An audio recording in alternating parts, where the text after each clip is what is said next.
and welcome to Study English IELTS Preparation. I'm Margot Politis. Today we're going to talk about how to describe the appearance or character of animals and people. Here's the clip. Listen to some descriptions of a very strange octopus. You couldn't get an animal that is sort of more different or more alien to us. They've got such a weird shape. They've got 8 arms coming off their mouth. When they walk around, it's like they're running round on super lips.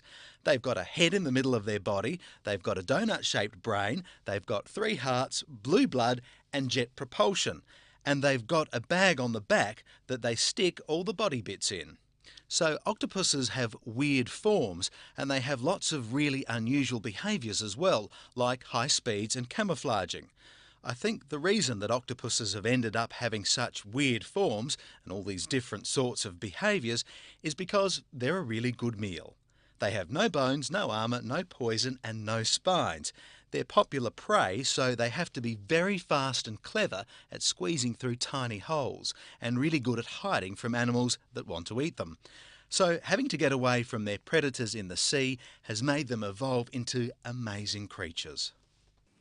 So they certainly are very strange creatures. Let's begin today by talking about how we order descriptions. When you write something down, you will have already thought about what you want to say. The next step is to decide how you want to structure your description. Today's description of an octopus starts with an interesting statement telling us how strange and unusual the octopus is compared to humans. This is to attract the attention of the reader or the listener. Let's listen. You couldn't get an animal that is sort of more different or more alien to us. They've got such a weird shape. Then the description focuses on the appearance of octopuses, the way they look. They have a weird shape. Which of the octopus's characteristics is described next?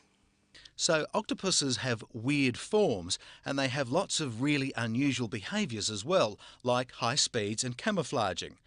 He talks about the behaviours of the octopus.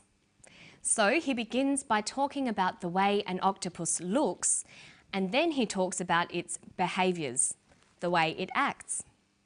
There are many other headings we could use to organise a description of something. For example, if you want to describe a person, you might think about their age, height, hair, eyes, face, skin, or other features. For example, how would you describe this person? She has brown hair and brown eyes. Her face is long and narrow. Her skin is tanned. We could also say that she is of average height and has a slim build. You might even want to guess how tall she is.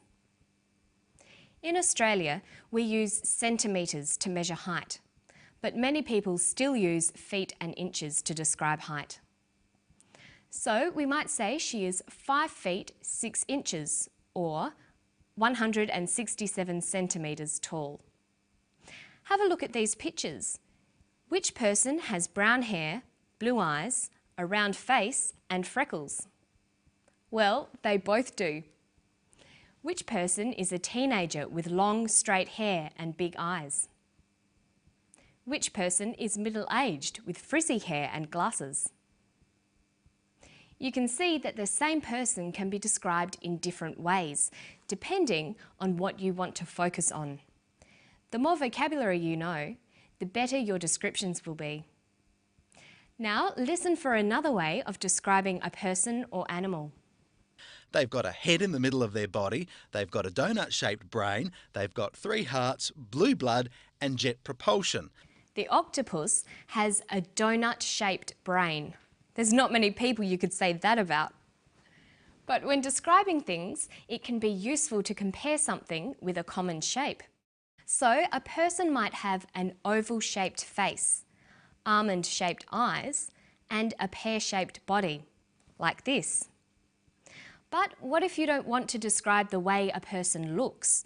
You might want to describe someone's personality or character.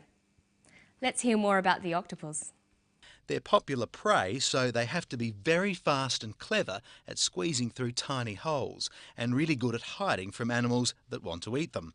So having to get away from their predators in the sea has made them evolve into amazing creatures. He describes the octopus as fast, clever, good at hiding, and amazing. When we are describing someone or something, it's a good idea to make a list of headings to help organise the description. We can talk about intellect. A person might be clever, wise, bright, smart, foolish, or even stupid. We can also talk about a person's attitudes towards life. We could say a person is sensible, introverted, extroverted, optimistic, or pessimistic.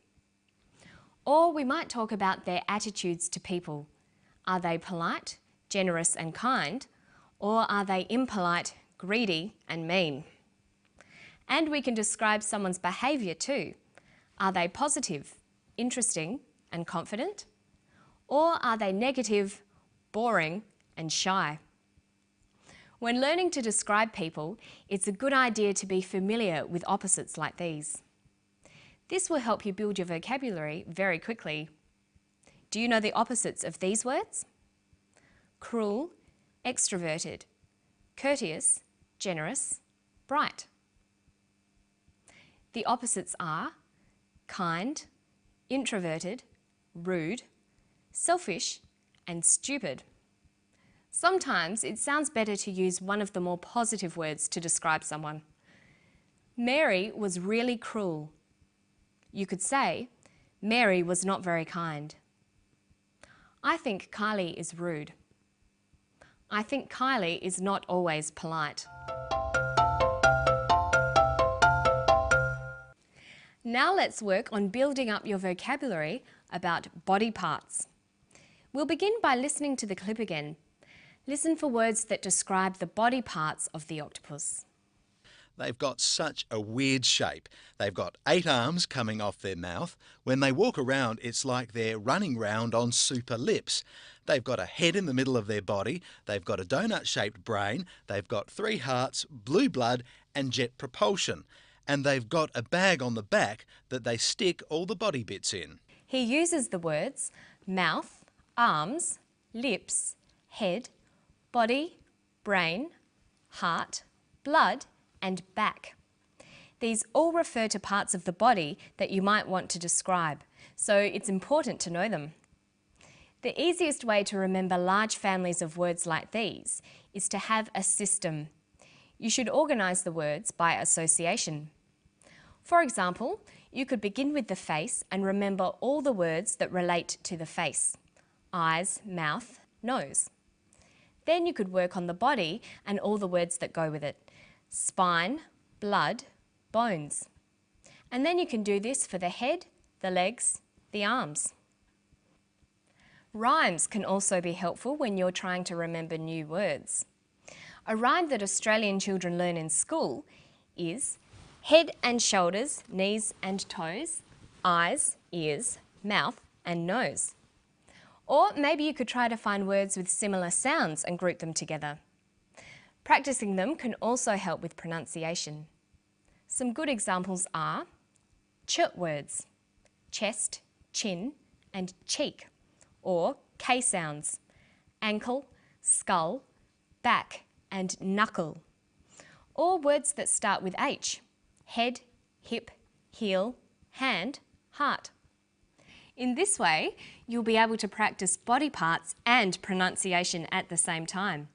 And make sure you learn the more unusual body parts as well. And that's all for today.